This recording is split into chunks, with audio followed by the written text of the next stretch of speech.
The Wolf and the Fox. Hello, this is Elizabeth, and I'm here with a tale from the 1001 Nights. Lots of people have been asking us for another tale from this marvellous collection, and we're sorry that it's taken so long to bring you this, but we hope it's been worth the wait. This story is about two animals who do not trust each other, the wolf and the fox. It's full of bluff and double bluff. Like all the stories from 1001 Nights, it was first told long ago by Queen Scheherazade. Praise be to Allah, Scheherazade is married to the Sultan Shahryar. He says to her, "My eloquent queen, I love stories about animals. Although they live apart from us, their friendships and fights are like ours in so many ways. There is much wisdom to be had from tales of their world." And Scheherazade replied, "O king, you are right to say that there is much we can learn from the animal kingdom.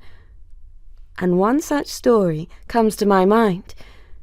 It is a tale of betrayal and trust. It is a story about the wolf and the fox." And the Sultan rested his head on his hand and stretched out on the couch to listen to her story. The wolf and the fox had so much in common that they were like brothers. They both loved to steal and to hunt, but given the choice, they would always prefer to steal. These two strong-pawed bandits of the animal world lived together in one den. But the wolf was far bigger and more powerful than the fox, and he thought himself to be the better of the pair. The fox, though smaller, knew that he was much cleverer than the wolf, and he resented the way that the wolf always acted like he was the big boss. One day, as they sat in the sun outside their cave, the fox said to the wolf, "My friend, you are like a brother to me, so let me give you some kind advice.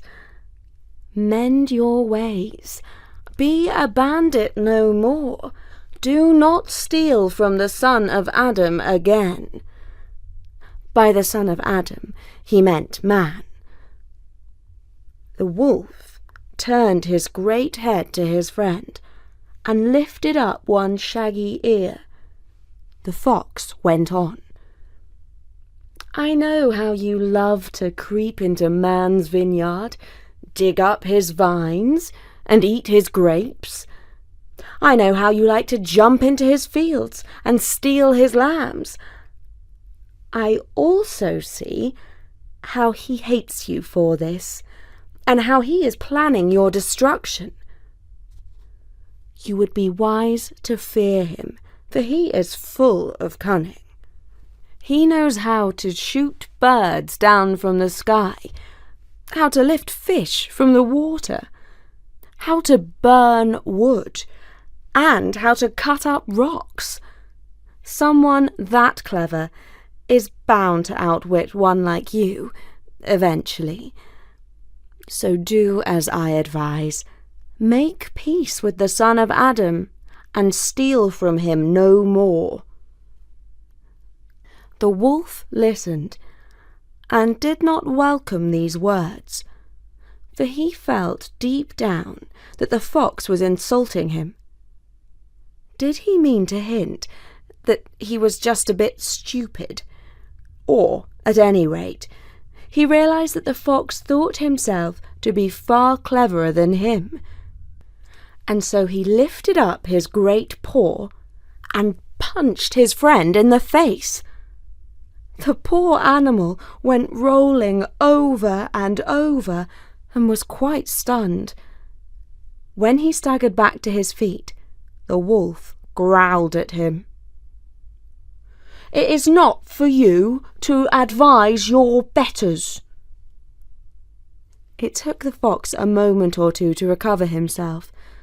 When he could manage a smile, he said softly, "Of course, you are right, Brother Wolf.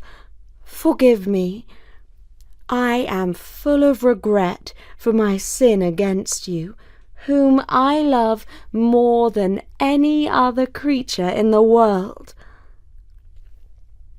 And the wolf looked him up and down, saw that the fox was fittingly afraid of him, and added in a stern voice, "Learn from this lesson. Don't poke your nose into other people's business." The fox bowed his head and said, "To hear your voice is to obey, my brother." "That's more like it," said the wolf. "At least those were wise words said in the right place." "Oh, yes," said the fox, more humbly than ever. "As the poet once said, the blow of a teacher is at first hurtful, but in the end it is sweeter than honey." And from that time on, he was always careful to show the wolf the greatest respect, and to flatter him whenever possible. But inwardly, he hated the tyrant, and was looking for the chance to take his revenge. The months passed, and the wolf forgot all about the incident, but the fox did not. One day, he was skulking along the wall of the vineyard, looking for a way to sneak in and steal some grapes, when he found a hole large enough for a fox, even for a wolf. At first he was delighted, and then he thought to himself, "This is too good to be true. I think the son of Adam is plotting something here." And he stretched through the hole and gently tapped the ground on the other side with his paw. It was just as he thought. The man had laid sticks and leaves across a deep pit. It was a trap to catch a thief. "Praised be Allah, I have found this cunning trap," said the fox happily. "And may my enemy the wolf fall straight into it." And he ran back to the den with a spring in his step.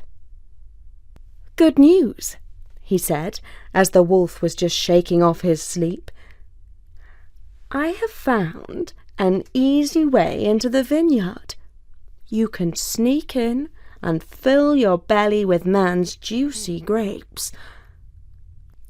The ripe fruit is shining on the vines, ready for you to eat." The wolf had no reason to doubt the fox's words, and he went trotting off to the vineyard in search of a delicious and easy breakfast. He found the hole in the wall, just where the fox had told him to look, and he easily crawled through it.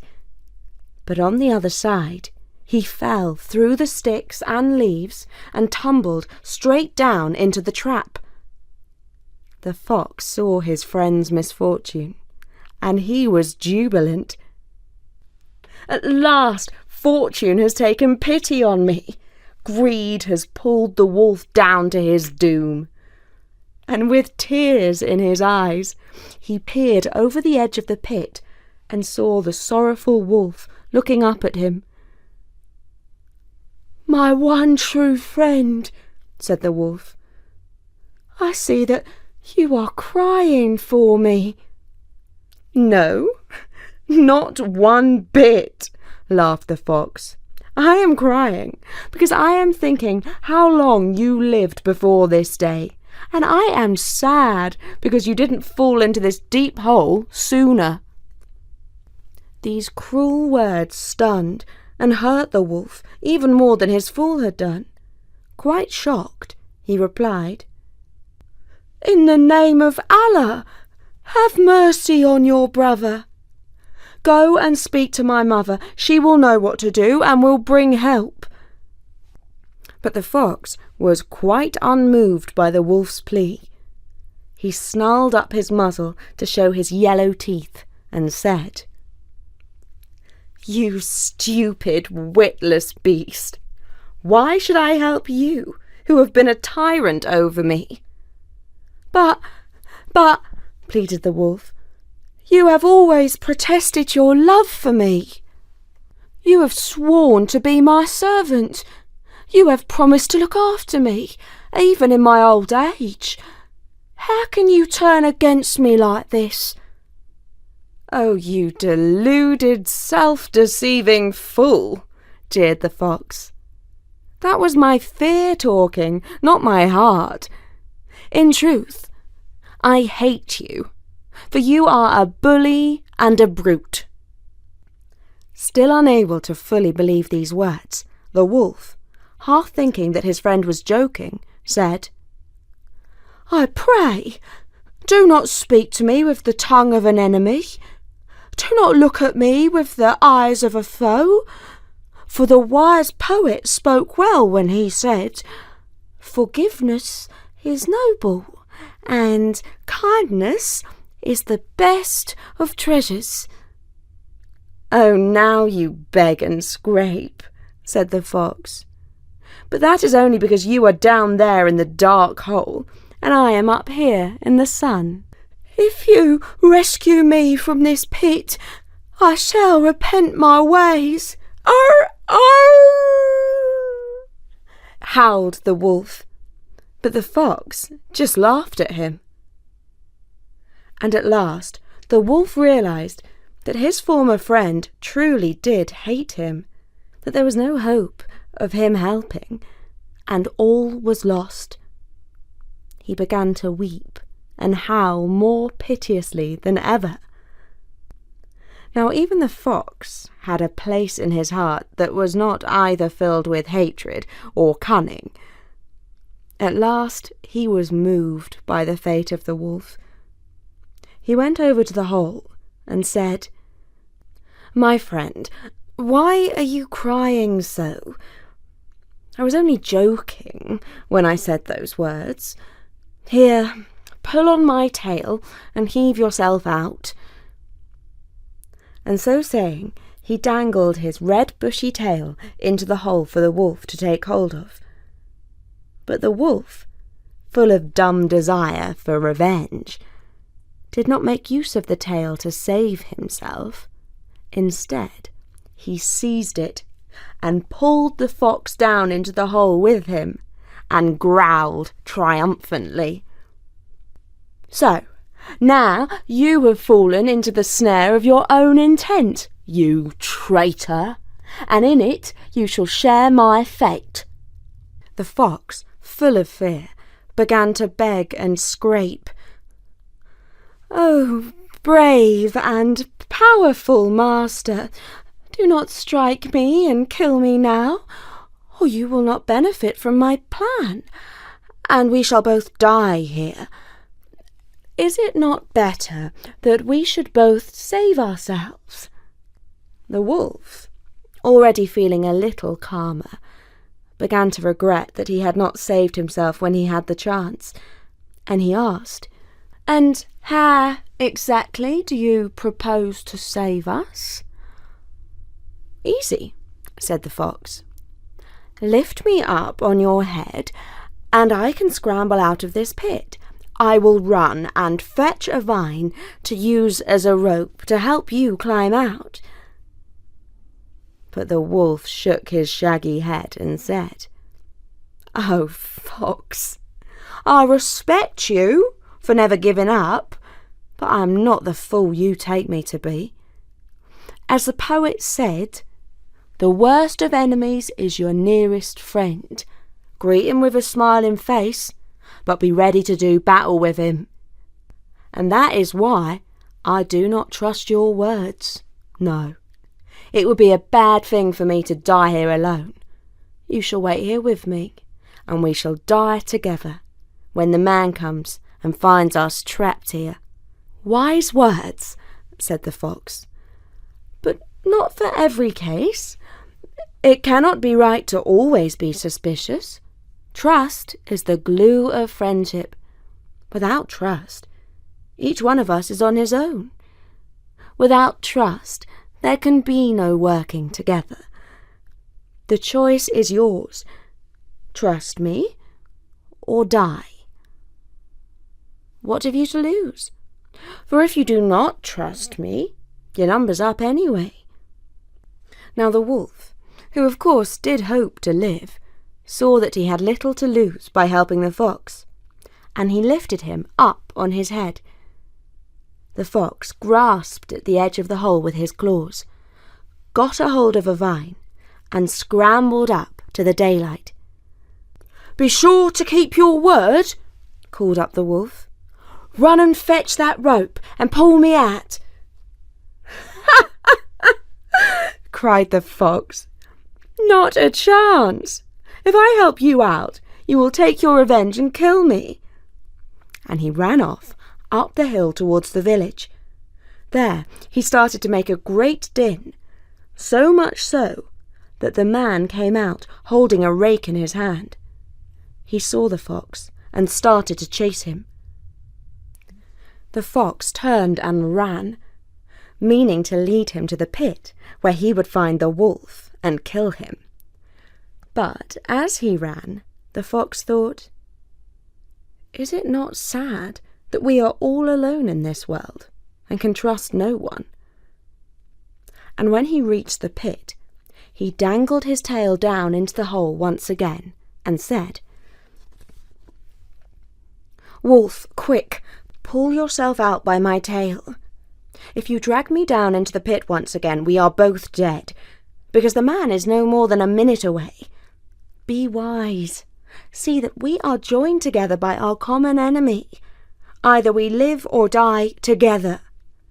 And the wolf, seeing that he had but one chance to live, pulled himself out by the fox's tail and ran for the woods. The fox ran too, but in a different direction, because he did not wish to debate trust and suspicion with the wolf again. There was too much danger in that discussion. And as Scheherazade reached the end of her story, the light of morning began to creep in through the window. "That was truly a wonderful and instructive story," said the Sultan. "How right I was when I said that we have much to learn from stories of the animals." "Your instructions were indeed wise," said Scheherazade. "And if you shall spare my life today, tomorrow night I will tell you another tale, even more wonderful." And the Sultan, who delighted in her stories, could hardly wait for the next of the 1001 Nights.